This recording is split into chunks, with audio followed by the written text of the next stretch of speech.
خەڵک زۆر کاریگەر بوون بە کۆچی دوای کوڕەکەت بە تایبەتی و دیمەنەی کە خۆت تەرمەکەیت الحەمدوللا لە خوای بەزیادی. ئەو ڕووداوە چی بۆ تۆ بەجێهێشت؟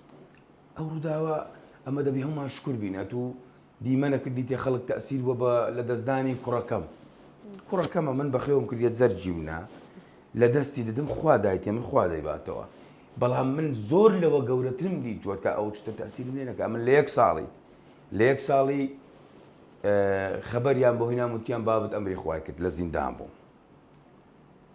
هەر لە زیندان بوو 5 مانگی بەسەردا نەچوو، ئەو برایە کە بە خۆم دەچوو شەبیهی خۆم بوو یەک نسخە بووین ئەوم لە دەستدا کە چارەم نییە وەتەمرم ڕازینی بێیتە سەر قەبرم بێوەفا بووی بۆ ڕۆیستی فەقیر بێت تۆ سکا پشتی بێوەفا بوو ڕۆهی لایلا کە زۆرم خۆشەویست.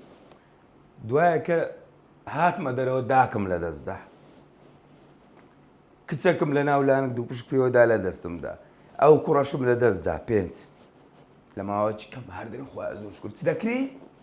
هیچ شتێک ناکرێ کە هیچ شتێک کەس هیچ بەگریان هاتەوە، هیچ کەس بەگریان نهاتەوە، کەس بەلە خۆدان نهاتەوە.